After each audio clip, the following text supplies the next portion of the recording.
আল্লাহ বলে এই দুনিয়ায় আমি রব্বুল আলামিন আমার বান্দাদের মধ্যে কর্ম আমি আল্লাহ নিজে বন্টন করে থাকি। এটা কোরআনের আয়াত। আল্লাহ বলছে আমি বন্টন করি, আমি বন্টন করি, নাইলে কেউর পক্ষে সম্ভব না। আল্লাহ এই প্রখর রোদ্রের মধ্যে কেউ কাজ করে, প্রচন্ড আগুনের মধ্যে কেউ কাজ করে। সিমেন্ট ফ্যাক্টরিতে গিয়ে দেখেন, রড ফ্যাক্টরিতে গিয়ে দেখেন। আমি একবার চুন ফ্যাক্টরিতে গেছি, চুন বানায় যে, ওইখানে দেখছি ছাতক সিলেট, এই যে মানুষে পানের লগে চুন খায় যে, এডি আল্লাহু আকবার, আমার কাছে মনে হচ্ছে এটা একটা জাহান্নামের টুকরা। আগুন কাকে বলে? এত তীব্র প্রখর আগুন।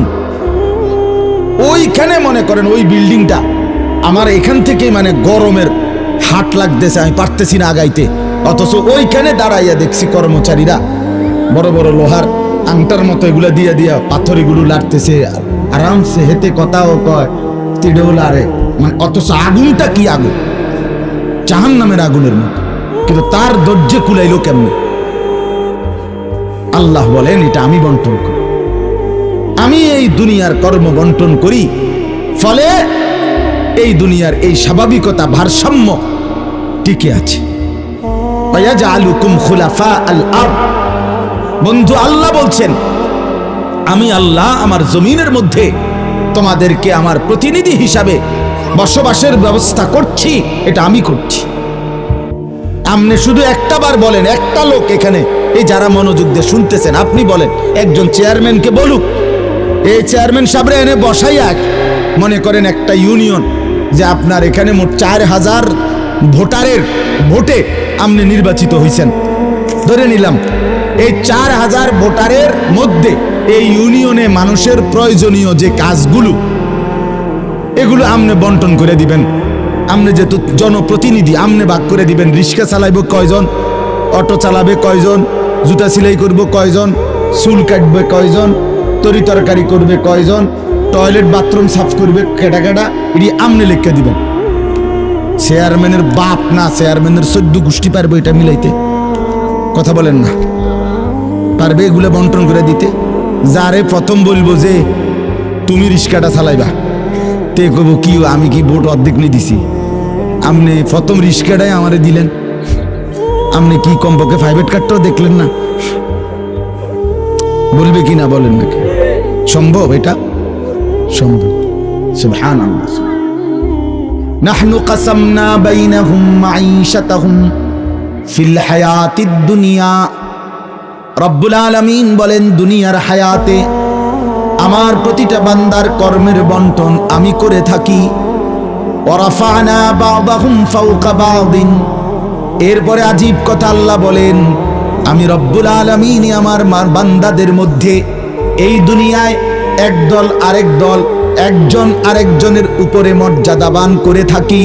ফলে লিয়াত্তাখিযা বা'দুহুম বা'দান সুখরিয়া, ফলে আমার বান্দারা একে অপর থেকে নিজেদের প্রয়োজনীয় কাজগুলো আদায় করতে পারে। সুবহানাল্লাহ। আল্লাহ বলেন আমি মাথায় ঢুকাইছি, তুই রিক্সা চালা, এই প্যাসেঞ্জার তোর সিটের উপরে বসে, সে বসে থাকবে, তুই চালাবি। আল্লাহ বলেন এটা এই যে একজন দুইজনই মানুষ, এটাও মানুষ ওইটাও মানুষ। এই লোকটা প্রতিটা প্যাডেল মানে রিক্সা ঘুরাচ্ছে, তার ঘাম বাইয়া পড়তেছে, আত্মে বেটা জমিদারের মতো সে এডার মধ্যে ফোমের এডার মধ্যে সিটটার মধ্যে বইয়া মোবাইলে কথা কয়, ঠ্যাং দুইটা আলগি দিয়া, কিরে বেটা কি তারে, তা সে যদি বলতো বেটা প্রয়োজনে ভিক্ষা করে খামু বেটা, তো তোরে ভাবে টাইনতে হবে, নাম বেটা দুজন একটা যাবো বেটা। কথার কথা, কে তারে বুঝাবে? তার কিন্তু আল্লাহ তাআলা বলেন আমি আমার এই বান্দাদের মধ্যে বুঝাইছি, একজন ড্রাইভার, একজন প্যাসেঞ্জার, একজন বিক্রেতা, একজন ক্রেতা, একজন সারাটা দিন মেহনত। আহা বন্ধু, আমি তো অনেকবার, আমি ঢাকা যখন পড়ালেখা করছি কত সময় তাকায় দেখছি এই যে গার্মেন্টস মিল ফ্যাক্টরির শ্রমিকরা, ছেলে মেয়েগুলো কি পরিমাণ মানবেতর জিন্দেগি, তারা এই 8 ঘন্টা 10 ঘন্টা ওভার টাইম করে ডিউটি শেষ করে ছোট্ট ছোট্ট খুপড়ির মতো কোন রকম জিন্দেগির জীবনটা তারা কষ্ট করে চালায়। অল্প কয়টা টাকা বেতন পায়, বেতনটার জন্য কত সময় কত আন্দোলন করতে হয় তাদেরকে। এই সামান্য কয়টা টাকা দিয়ে তারা জীবনটা নির্বাহ করে বছরের পর বছর, অথচ তাদের সেই কষ্টের মেহনতের পরিশ্রমের পণ্যটা বিক্রি করে মালিক ও পক্ষ কোটি কোটি টাকার রাজপ্রাসাদে আলিশান বিত্ত বৈভবের মধ্যে উল্লাস করছে।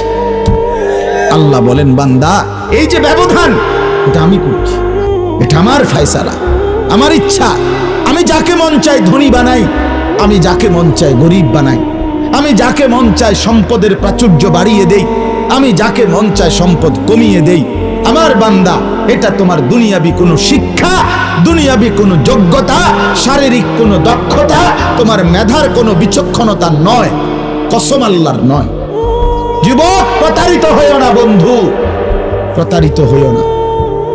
তোমার মতো সুখী সচ্ছল ছিল, বাবার সম্পদ ছিল, চাকরি ছিল, বাবা বিদেশ ছিল, এরকম হাজারো সন্তান আজকে উদ্বাস্তু শরণার্থী শিবিরে, শরণার্থীর মতো মানবেতর জীবন ফিলিস্তিনে, রোহিঙ্গাতে, সিরিয়াতে, ইরাকে মুসলমানের লক্ষ কোটি সন্তান রোহিঙ্গা আরে শরণার্থী উদ্বাস্তু হিসাবে মানবেতর জীবন যাপন করছে। এদেরও ফ্যামিলি ছিল, এদেরও মা ছিল, এদেরও বাবা ছিল, এদেরও ব্যাংক ব্যালেন্স ছিল, এদেরও হাস্যোজ্জ্বল চেহারা ছিল। বরং আমাদের চাইতে আরবের মানুষের চেহারা লক্ষ কোটি গুণ বেশি সুন্দর।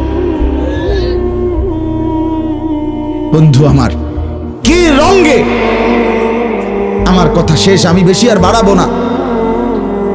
কি পাইয়া আজকে আমাদের সন্তানদের হালাত আমি বুঝি না। আরে বন্ধু, কি গুপ্তধন পাইয়া গেলা, কোন জমিদারি পাইয়া গেলা, যে জমিদারির কারণে আল্লাহকে এভাবে ভুলে গেলা? কারণটা কি?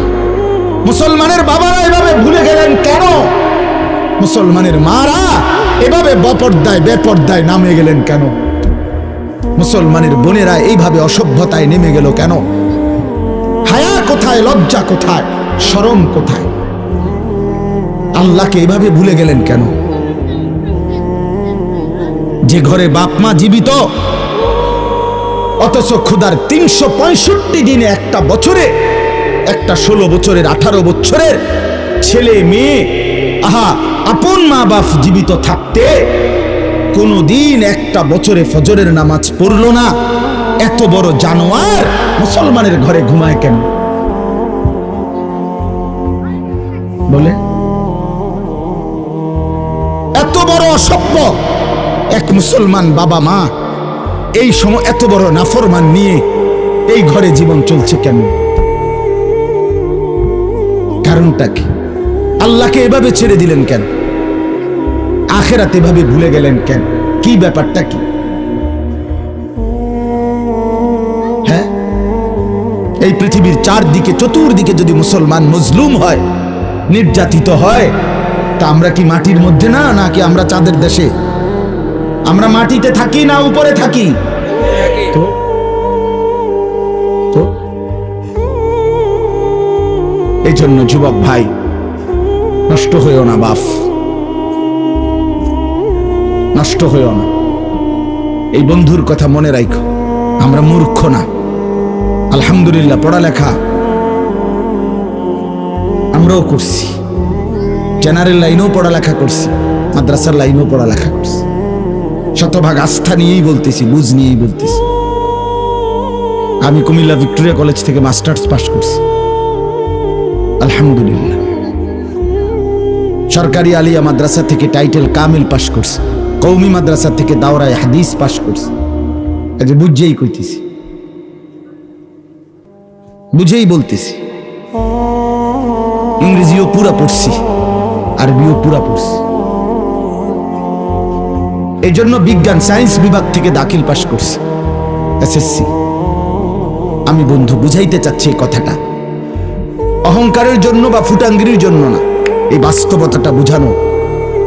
এই দুনিয়ার এই সবটা মিলাইয়া আজকে যে কয়জন অভিভাবক আছেন অথবা যে কয়জন যুবক ভাই আছেন, দোস্ত, আমরা আল্লাহর সাথে বেশি বাড়াবাড়ি করছি,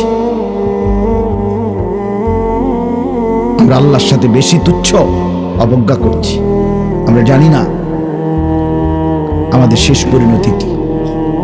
ওমা কাদারুল্লাহ হাক্কা কদরি, আল্লাহ বলছে বান্দা তোমরা আমাকে যথোপযুক্ত কদর করলা না।